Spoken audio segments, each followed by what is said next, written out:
God calling me. So you want a sign that God is really calling you. But He has given everything that you need inside of you. And all you need to do is just to say, Master,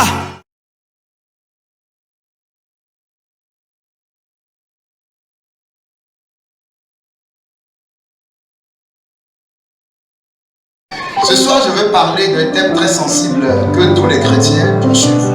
Et quand on dit ça, tout le monde dit Amen. Alléluia. Amen. Ne connaissons pas les critères qui sont autour de cette phrase et de ce thème. Quand quelqu'un dit sois prospère, qu'est-ce que tu réponds? Amen. Wow. Quand un homme de Dieu dit sois prospère, réussis dans ce que tu fais, que le Seigneur te bénisse, quelle est la première phrase qui sort de nos bouches? Amen. Et nous acclamons très fort et nous disons Amen.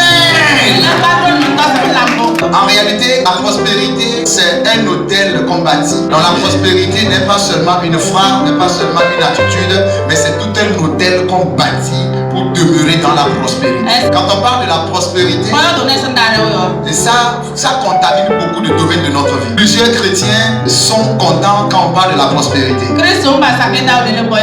pas seulement plusieurs chrétiens, presque tous les juifs sont contents quand on parle de la prospérité. Jusqu'au jour où le Seigneur m'a enseigné sur ce qu'est la prospérité. C'est là que lorsque quelqu'un me dit sois prospère, je ne souris pas. Quand quelqu'un te dit sois prospère, en réalité c'est un souhait. Ce n'est pas un fait en soi, mais c'est un souhait. Parce que la parole de la personne prononcée ne peut pas te rendre prospère. La parole de la personne envers toi disant sois prospère ne peut pas automatiquement faire de toi un homme prospère. Parce que la prospérité c'est un thème de souhait dans la vie de toute personne.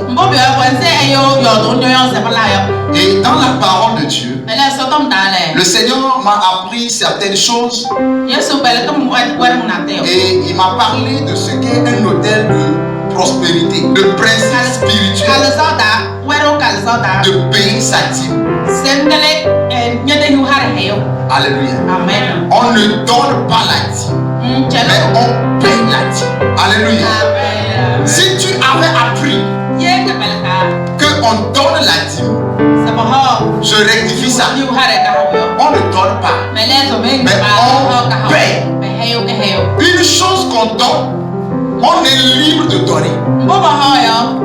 Comme de ne pas donner. Mais une chose qu'on paye, ça devient une redevance. Que tu le veux ou pas. Et quand tu refuses de payer, l'auteur de cette dîme-là, il prend ça par autre moyen. Et toi, tu ne vas pas voir venir. Et tu vas penser que c'est la vieille qui est là-bas. Celle qui celle qui rend les enfants malades. C'est faux. C'est celui qui a demandé de payer la dîme que tu le payes. C'est lui qui prend ça dans la pharmacie. Tu veux entendre la vérité? Il y a un principe autour de comment payer la dîme. Plusieurs chrétiens commettent l'erreur de se focaliser, payer la dîme. Nous disons que c'est la 10e partie qu'on donne à Dieu. Mais ce n'est pas la 10e partie qu'on donne à Dieu. Amen. Amen. C'est la première 10e partie qui va à Dieu. Parce que Dieu veut se sentir le premier en toutes choses. Et quand Dieu ne se voit pas dans ta vie occuper la première place, il y a des choses que tu ne peux pas obtenir auprès de Dieu. Et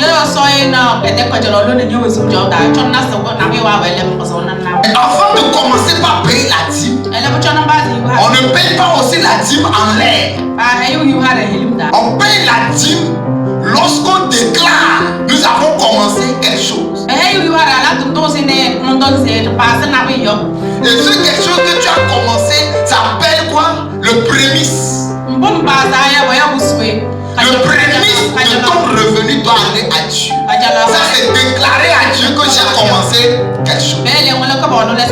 Et le prémisse est en quelque sorte la mère de la dîme. La prémisse ou bien le prémisse là qui en enfantes quoi? La dîme. Tu n'as pas fait déclaration à l'OTR. Tu n'as pas payé carte de quoi? Opérateur économique, installation, tu n'as rien payé. Et bon, 3 mois plus tard, tu prends une somme, tu déposes à OTR. Tu as jeté ton argent par fenêtre. Je m'en vais dire avec toi. Parce que tu n'as pas un document qui te reconnaît à l'OTR que tu dois payer le devant de tu dois payer quelque chose. Tu as dit ça.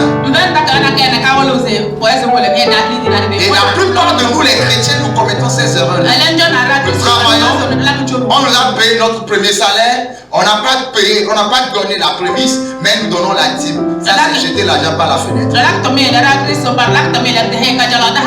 C'est ce que tu avais commencé par faire. Je te renvoie à payer la prémisse là d'abord.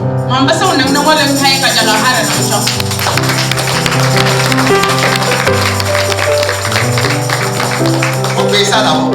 Et reprends maintenant. C'est là que tu vas commencer par voir la main de Dieu. Ce que tu vois là, c'est la grâce de Dieu. Ce n'est pas l'abondance de Dieu. Il y a la grâce et il y a l'abondance. Alléluia.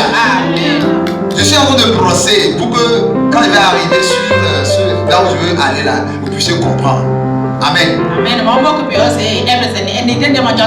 À chaque fois que tu veux payer ta dîme, fais de sorte que quand tu prends ton revenu, que Dieu soit honoré d'abord.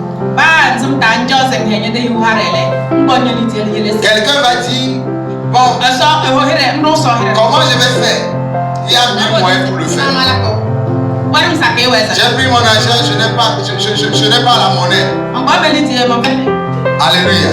Tu connais le montant que tu dois donner à Dieu. Avant de commencer par dépenser, prends le montant que tu dois donner à Dieu. Même s'il n'y a pas la monnaie, prends ce que tu dois donner à Dieu. Seigneur, dans ce billet-là, il y a la dîme dedans. Je ne veux pas dépenser avant toi. Voilà pourquoi je mets ça de côté. Il y a un reliquat que je vais prendre dedans. Il t'entend, il écoute. Alléluia. C'est un contrat que tu signes avec lui. Moi je ne suis pas là-bas, mais lui il est là. Il t'écoute. Afin d'avoir parlé, maintenant tu peux dépenser. Parce que tu as déjà enlevé pour Dieu, tu as mis de côté. C'est un principe spirituel. Nous agissons dans la cacophonie et nous attendons que Dieu nous bénisse. Dieu ne bénit pas parce qu'il doit bénir. Il bénit tout en se focalisant sur ses principes.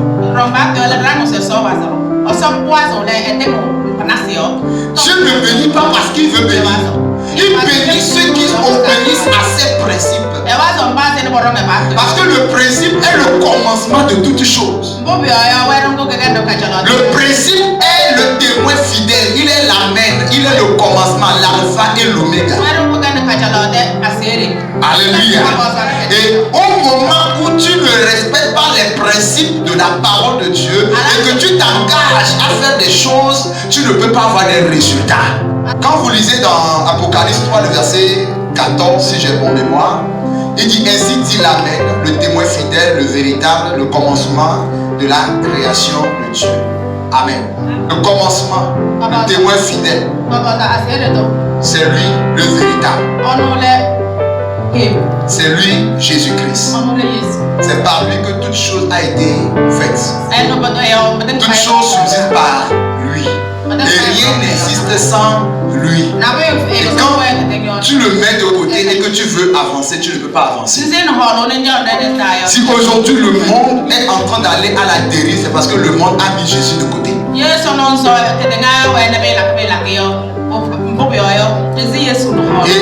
nous les chrétiens qui avons mis Jésus de côté et que nous voulons évoluer, vous même regardez où se trouve notre vie.